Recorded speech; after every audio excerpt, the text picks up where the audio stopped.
పిలుస్తోంది కళ్యాణదుర్గం తెలుగుదేశ ఘన చరితకు అది భూతల స్వర్గం పిలుస్తోంది కళ్యాణదుర్గం తెలుగుదేశ విజయానికి పసుపు పచ్చ మార్గం తెలుగు తేజమై వెలిగే చంద్రుడా మాకు మార్గదర్శిని అడుగుజాడా విస్తేజపు యువతకు ఉత్తేజపు సూర్యుడా యువగళముల నేనో గళమౌతా లోకేశుడా ప్రజాసేవకై అవతరించి పరవశించే మీరిద్దరే పూర్తి అంటూ కథను తొక్కి విజయకేతనం ఎగరేసే సురేంద్రుడా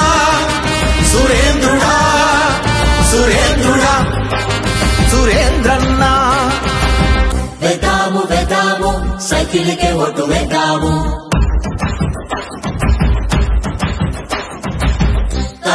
కావాలి చంద్రన్నే సీఎం కావాలి వేద్దాము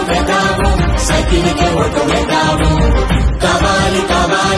చంద్రన్నే సీఎం కావాలి ఉరవకొండ మండలాన మిద్యాల గ్రామమందు చిన్న సన్నకారు రైతు కుటుంబాన పుట్టినావు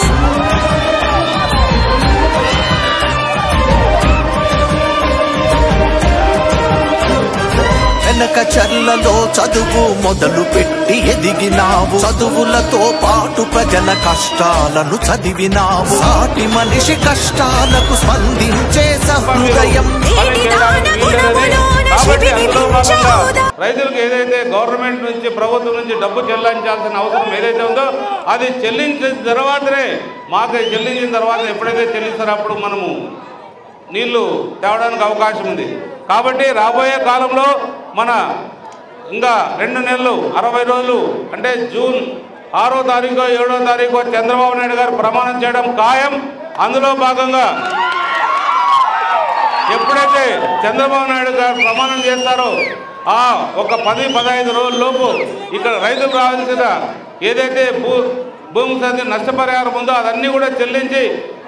ఇమ్మీడియట్గా పని స్టార్ట్ చేయడానికి నేను ఆదేశిస్తాను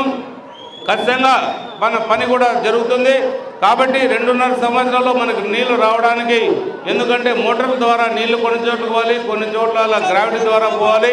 ఏది ఏమైనా కూడా 2.5 సంవత్సరాల్లో మొత్తం 114 చెరువులకి నీళ్ళు ఇచ్చే బాధ్యత నేను తీసుకుంటానని ఈ సభాముఖంగా మీకు తెలియజేస్తున్నాను అలా చేయలేని పరిస్థితి వస్తే ఖచ్చితంగా రాబోయే ఎన్నికల్లో మీ అందరికీ క్షమాపణ చెప్పి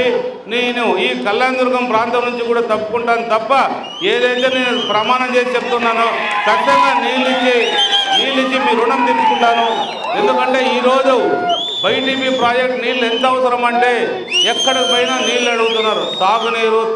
అని అడుగుతారు ఇంకొకటి రోడ్లు అడుగుతున్నారు ముఖ్యంగా యువకులకు ఉపాధి లేదు చాలామంది చదువుకున్న పిల్లలు ఉన్నారు ఆ చదువుకున్న పిల్లలకి సరైన సదుపాయం లేకపోవడం వాళ్ళు సరిగా చదువుకోవడానికి ఆర్థికంగా వెనుకబడడం వాళ్ళకి ఏదైతే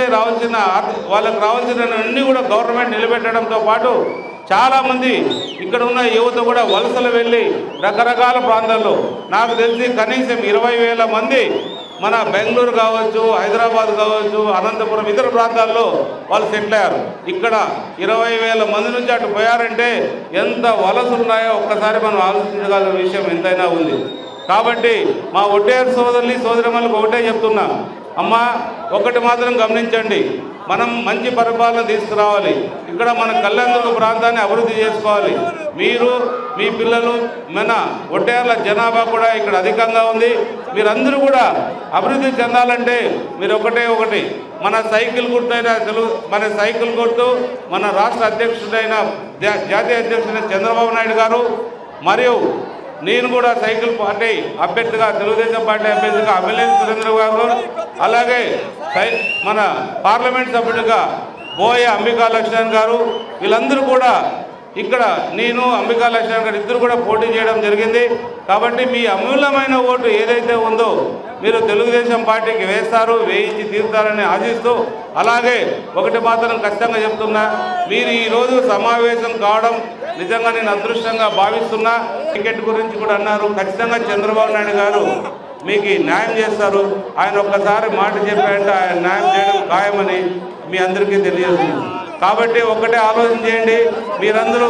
మే 13వ తారీఖు మీరు ఎక్కడున్నా కూడా సైకిల్ గుర్తుకు ఓటేయాల్సిన అవసరం ఎంతైనా ఉంది. గుర్తుపెట్టుకోవాలి మీరు,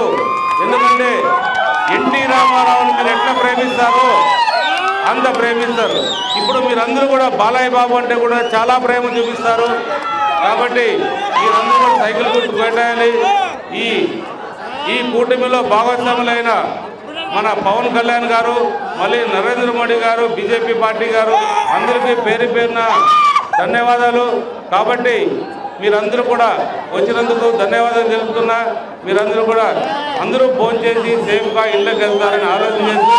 జై తెలుగుదేశం, జై తెలుగుదేశం, జై తెలుగుదేశం, జై తెలుగుదేశం. సైకిల్ గుర్తుకే, సైకిల్ గుర్తుకే, సైకిల్ గుర్తుకే, సైకిల్ గుర్తుకే, సైకిల్ గుర్తుకే.